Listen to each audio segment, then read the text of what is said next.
The shaft is flooded.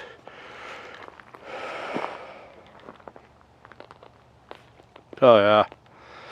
Probably goes down about 50, 60 feet where it hits some water. I think the ingenuity to try to block it off, throw some trees and some rebar across it, it works. This is mine number 1 though. Now, after a ass-kicking journey, just climbing up some very steep, rocky terrain, I have finally made it. This is the Ohio mine. What I understand is it's actually a very enormous mining system, and there's actually 2 levels to this. The other level is right below me, but I'll eventually suit up and go inside, see what awaits us. It's a pretty big entrance. 2 timbers still stuck in place. That should be a good one. Okay, let's go explore the Ohio mine.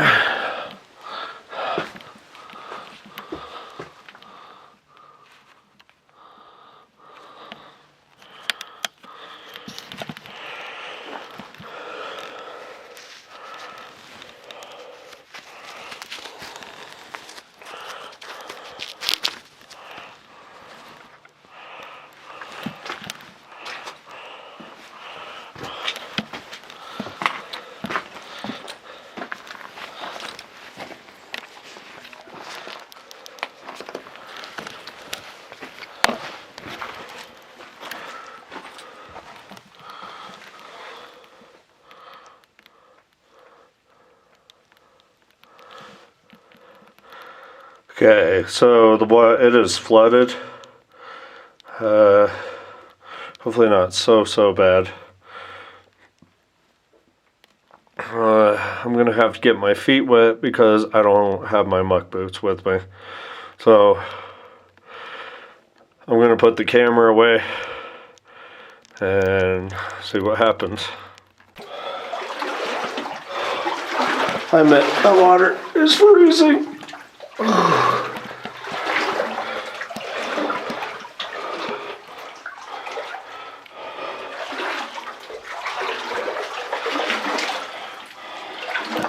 Sorry everybody. I'm just trying to take it slow.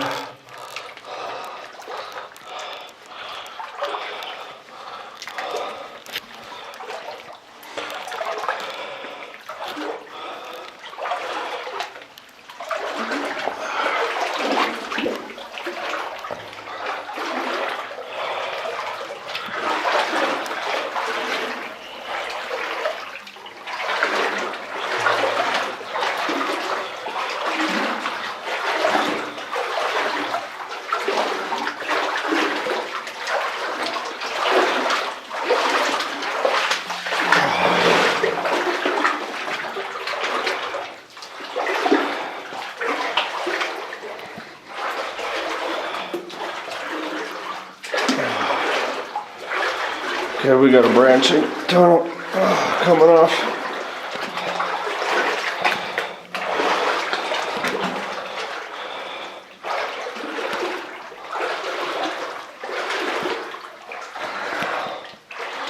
Looks like it's collapsed.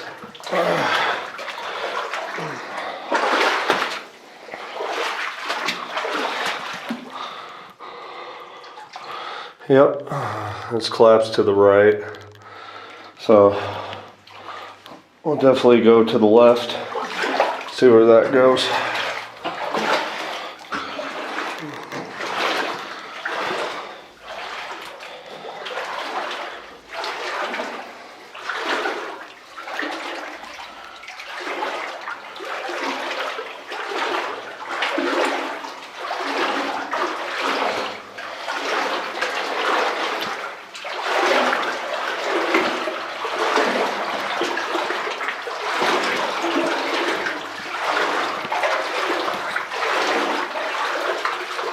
They used to mine for silver in here. I don't know much about the history of this mine. This didn't pop up on my topo maps.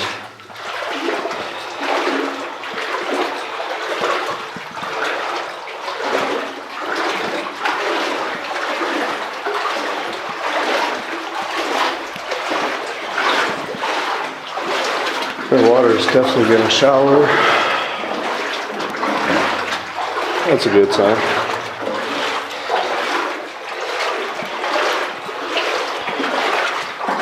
Oh yeah, definitely.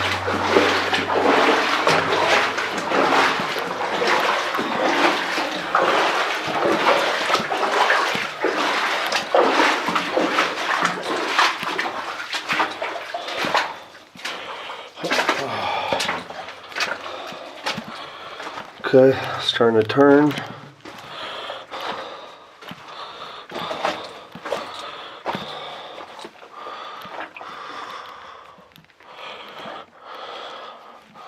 Nope, that's a dead end. Oh, that's a bummer. Some serious quartz up in here though. So, oh well. Guess we'll make our way out and move on to another one.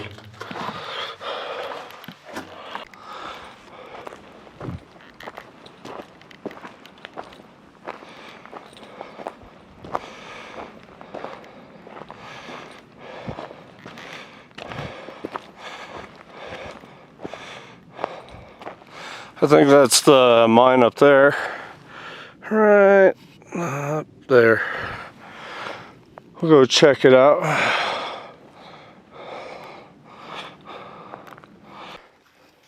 You can see the old timber right here. But it looks like it's open. Getting closer to it. We'll see.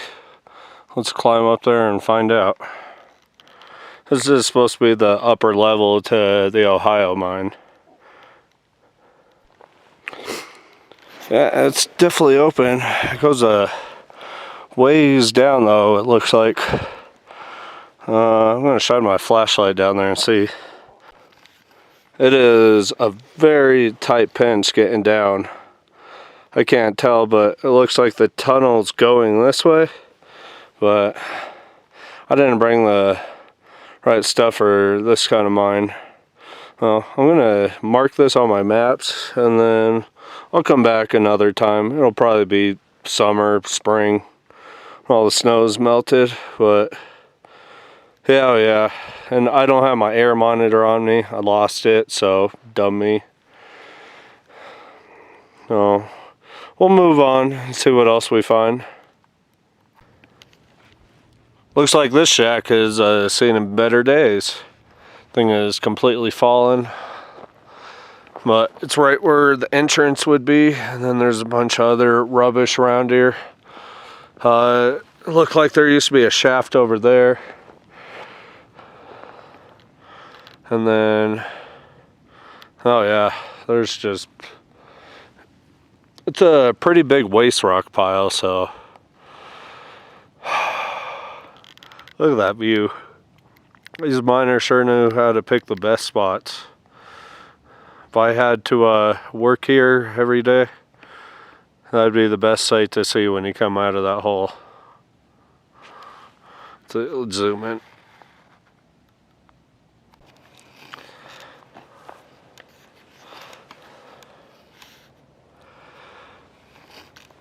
Well, I'm gonna try and push forward and see what I find. If not, then this will probably be the end. Oh. You see the waste rock pile way off in the distance? That's how I spotted these mines. This stuff was not on topo maps whatsoever. I had to spend a month researching how to find how you get up here, and it's not an easy journey now. It's barely even a road that takes you up here anymore. But I came up here last weekend, and I was actually going up to another set of mines to go check them out. And as I was starting my journey, this really cool guy, Sean, he offered me a ride in his Kowalski side-by-side. Pretty much brand new. So we just, my journey, which would have been like a 3 to 4 hour journey, it became a 45-minute journey to get to where I was trying to. So instead of mine exploring, I ended up hanging out with him all day, and we just ended up going four-wheeling. It was a lot of fun. Sorry guys, I gotta move a little more.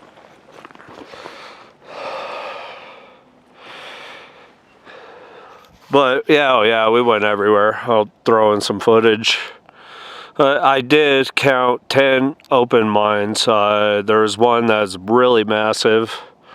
I never got to pop my head inside any of them. So it was kind of a good way to scout out your area in a really quick way. I got to invest in an ATV so I can make it easier to come up to these spots. It was still, though, a very fun day. Something I never got to do. We were all over the backcountry. Got to see some really cool stuff. I'll throw in some pictures of some old buildings that I came across. So instead of going back up that direction, this time I decided to come up here because I wanted to get here before the snow really starts coming. You can see the snow's already up higher, but when we got up higher where we were at, it was definitely snow covered. So on the south side of the mountains, I don't have too much time.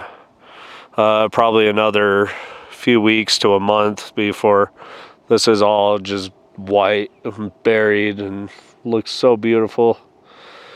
Be a cool thing to see. So I was over there, and then I was over there where the cabin is. And yeah, I'm not gonna say where I'm at, but I'm done giving away locations. It takes me a lot of effort to find these places, so I would understand if people do the same thing. I mean, I can trade locations. Somebody wants to trade information, I'll do that, but I'm not just gonna hand out something.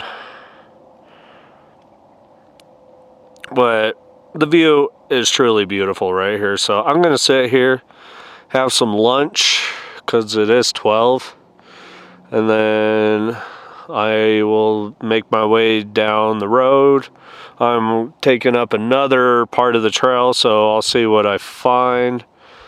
If not, then this is it, and I hope you guys enjoyed. Until next time, don't forget to subscribe and give me a like and share. See you again.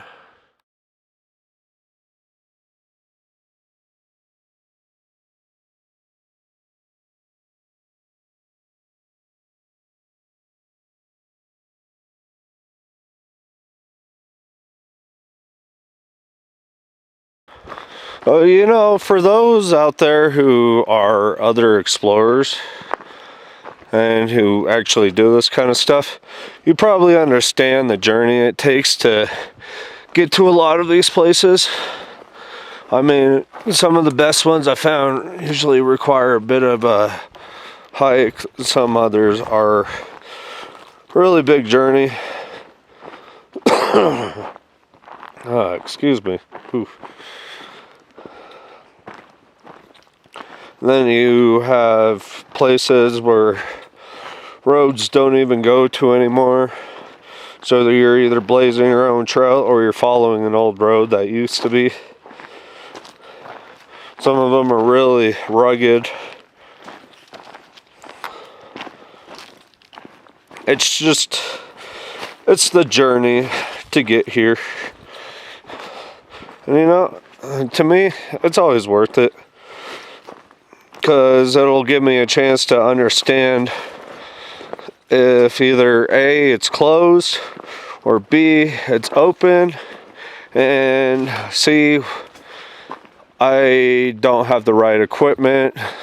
It was only a scouting mission. And a lot of the time when I do that kind of stuff, I just bring my simple stuff.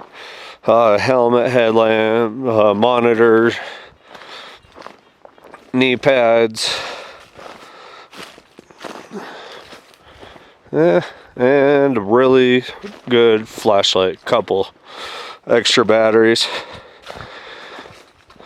So that way when I come up here, and I'll try and make it worthwhile, so if I bring somebody else, I can actually know what we need instead of kind of guessing it, because last thing you want to do is haul a backpack full of unnecessary gear that you thought you were going to need, then you find out you don't need.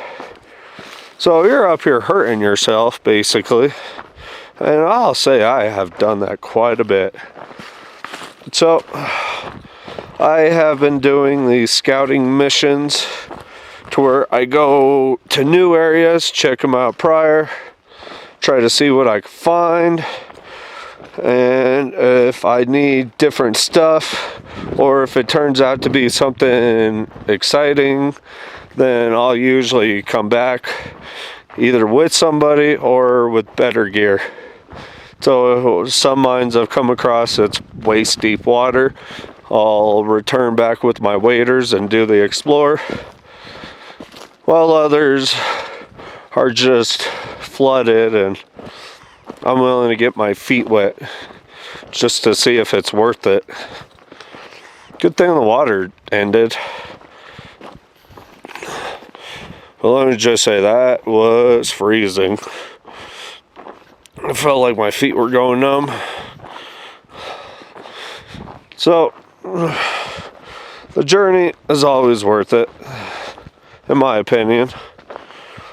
Sometimes it is frustrating when you come out and you're expecting a big payout from your explorer, and it turns out that it was nothing. So I've been trying to be a little more careful about my maps and what I'm choosing, and if the waste rock pile from a satellite view actually looks worthwhile, where it's at, how remote, is there a road or a trail or something close to it? Like, it's always something now. But when you come out here, these views are always breathtaking. These miners sure know how to pick the right spots, because if I had to crawl out of a hole every day and come and look at what these views are, ooh, I'd be happy about just coming in and work myself.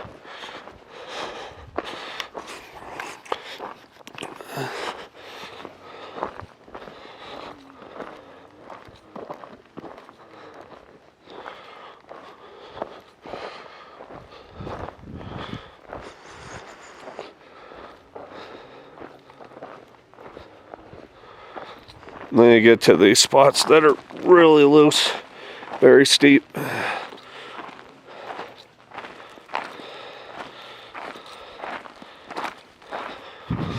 Well, thanks for listening to Nick's Mine Talk. Till next time, see you again.